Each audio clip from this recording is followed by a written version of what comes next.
Welcome to DentonRadio.com, powered in part by Classic of Denton. Hello everyone, my name is Kyle Gordon. My name is Drew Zaremba. Over the past year we've been writing a concert of all new silent film music to go along with Charlie Chaplin and Buster Keaton's silent films. And we're premiering this concert at TWU in September. Yes, we'll be conducting a live orchestra playing these new pieces that we wrote, and simultaneously there'll be a very large screen so you can watch the films simultaneously with the music being performed, kind of in the style of 1920s cartoons and so on and so forth. The concert's going to take place on September 23rd. We're going to have a matinee performance at 2 in the afternoon and an evening performance at 7:30 p.m. Admission is free. We're highly encouraging donations because a part of the money that we receive will be going towards Hurricane Harvey relief as well as a TWU Music Scholarship Fund. The concert's going to be a lot of fun and we really hope to see you there. Thanks.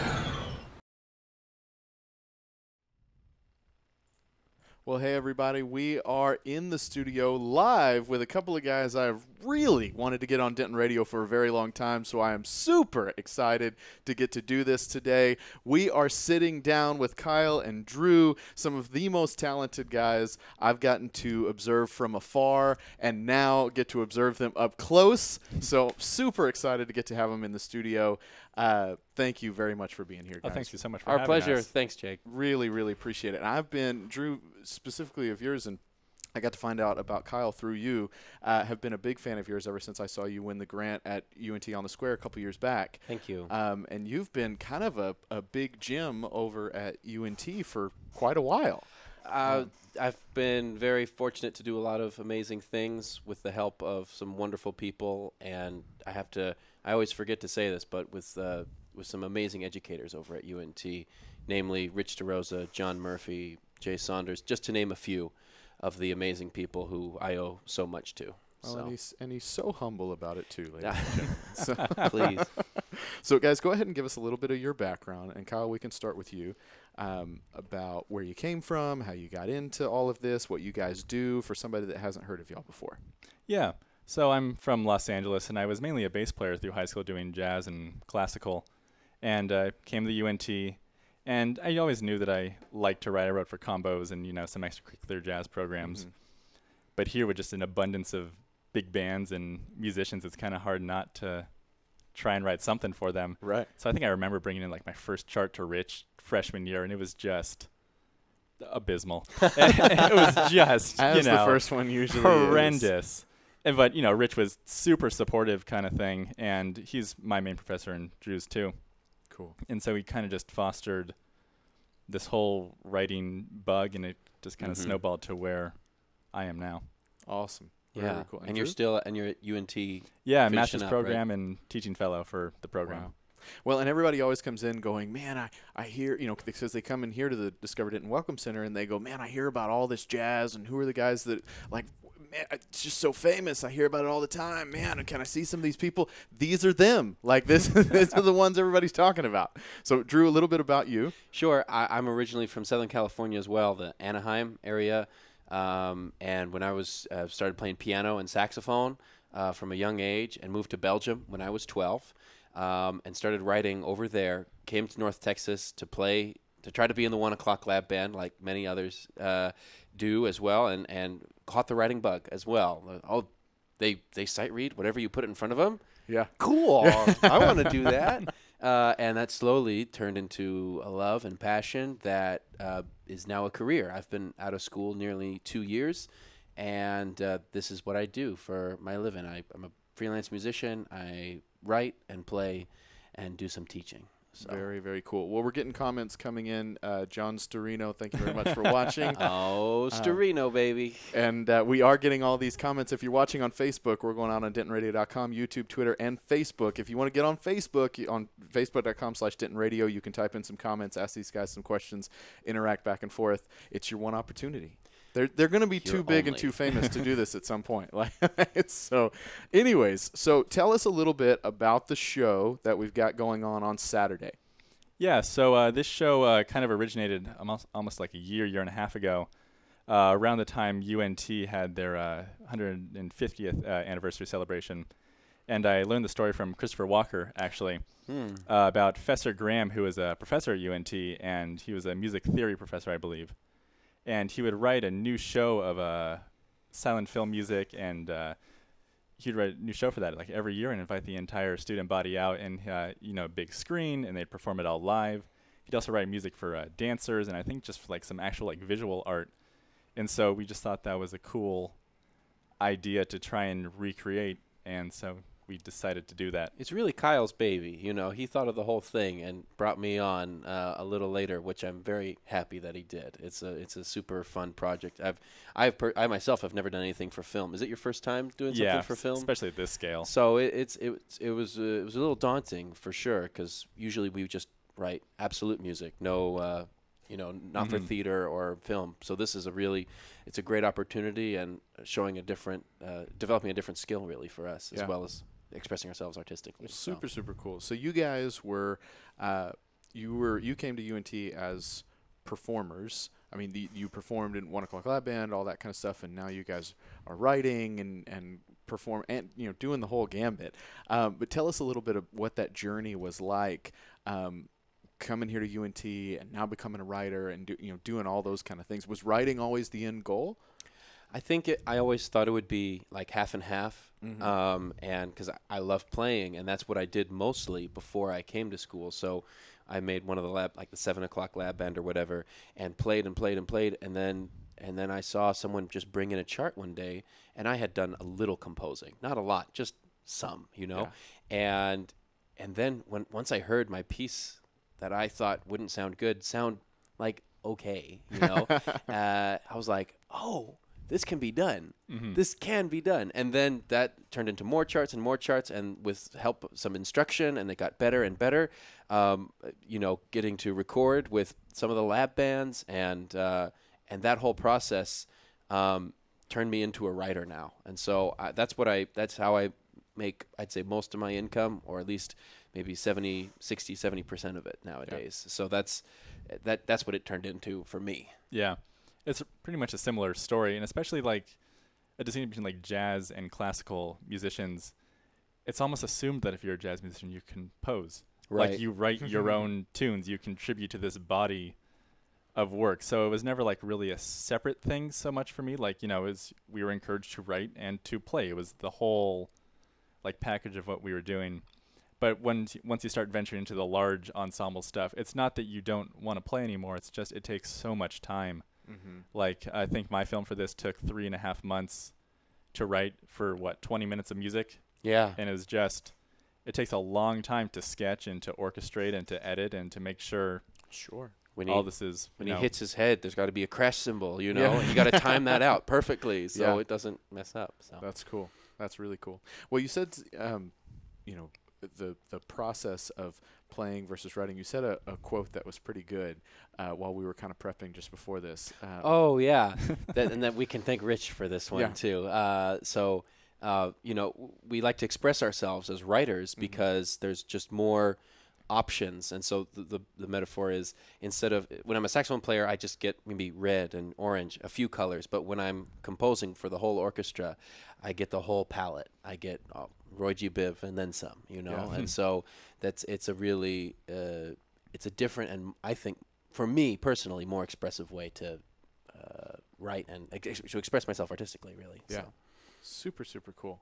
Well, and again, always been a big fan and admired you guys from afar. You've been working on this for a year, and so you've got 2 films. One is Charlie Chaplin. The other is Buster Keaton. What drew you guys to those films? Yeah, so it was actually really hard to find the silent films initially. Like, we got together one night and went through like 3 hours of just YouTubing silent films, and it's so hard to find something that's like, first of all, 20 minutes long, because they're either like 3 or an hour and a half. Or an hour and a half, and we don't want to do an hour and a half. No one. Yeah, it's a lot. And so we found these 20-minute shorts, and then I think I found mine on Reddit, to be honest. Like, I asked like a group of people, like, please suggest a movie kind of thing. And so that's how we were able to kind of isolate down to at least a couple. Yeah. And I knew I wanted to do a Charlie Chaplin just because There were some other people who've done music of his, and actually there's a video of someone doing this very film on YouTube, and it's a different direction, and so I wanted to put my interpretation on it. Very cool. Yeah, and plus, one of the main reasons is we don't have to worry about copyright because it's very old, and so but they're classic, and it's like the beginning of film, and so there's some things in that in the DNA of those movies that carry through to movies today, just timing, comedy, angles, and we get to explore that with the music because there was no music, so we have full reign, to do what we want creatively, which is so fun.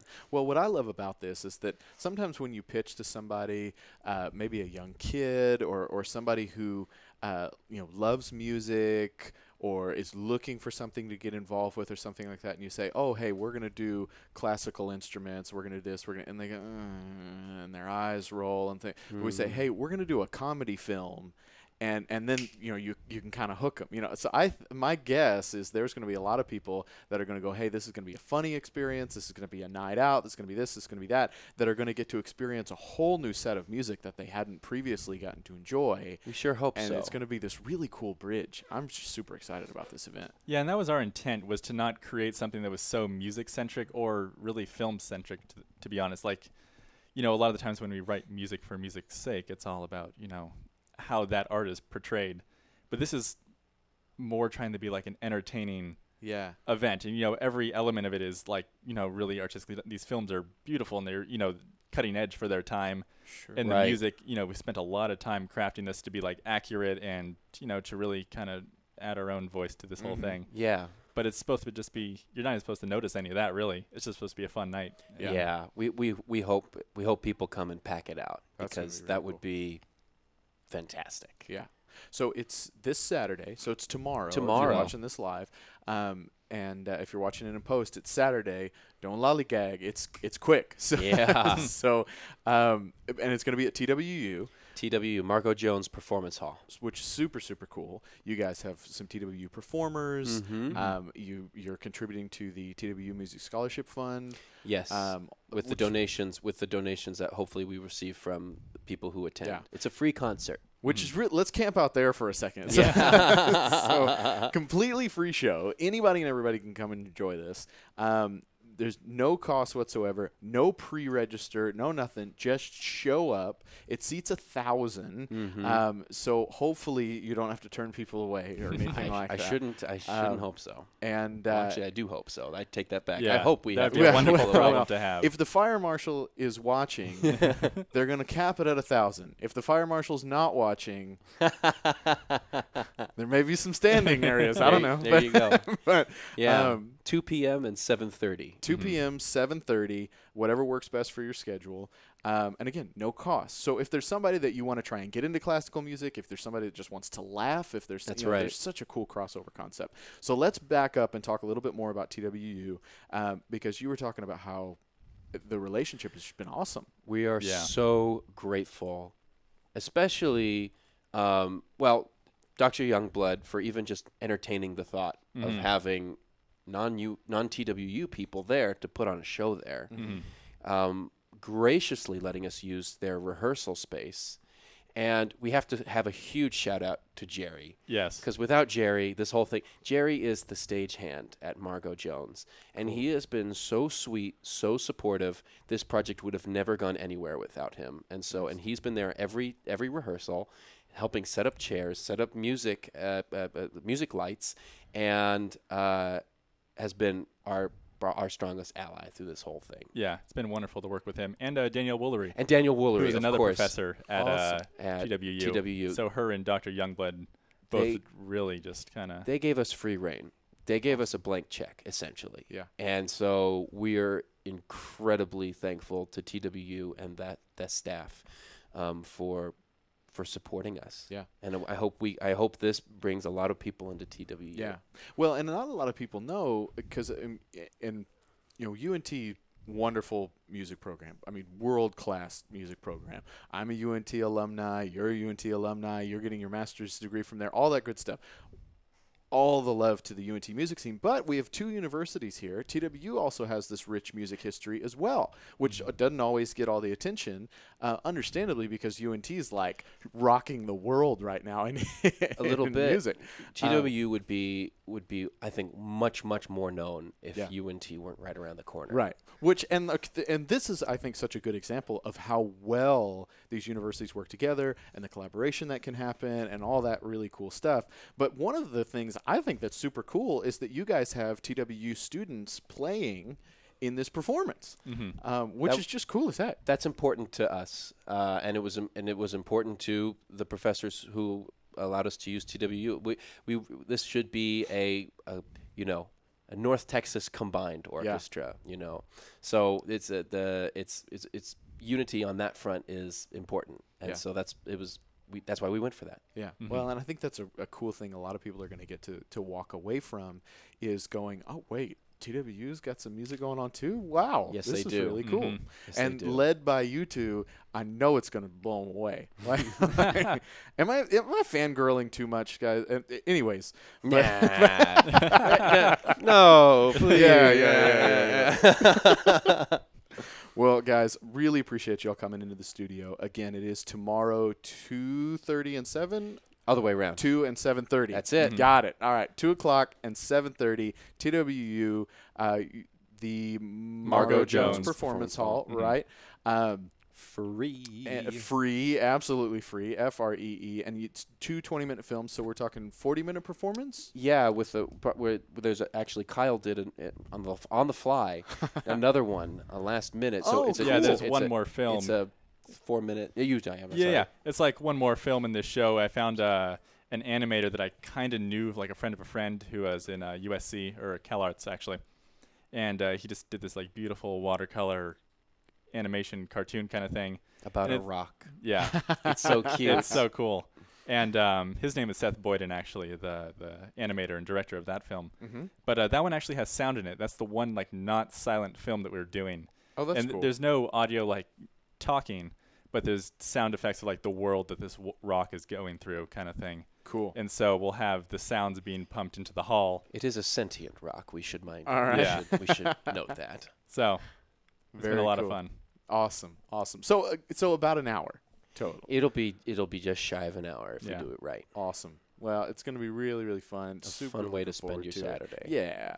I cannot encourage it more, guys. Make sure you pop on down to the TWU Margot Jones Performance Hall tomorrow and check it all out. That's where it's all going down. Thank you guys again for coming in here. Thanks really, so much. really Thank you, appreciate Jake. it. Kyle, Drew. What a pleasure. Yeah, hope to have you guys back soon. Guys, stay tuned to DentonRadio.com. Thank you very much for listening. We're going to jump back into the music. Thank you very much for being here. Well, thank you for tuning in. We hope you enjoyed the show. Be sure to check out DentonRadio.com for new Denton artists and where they're playing next. While you're surfing the internet, make sure you check out our friends Classic of Denton at ClassicofDenton.com.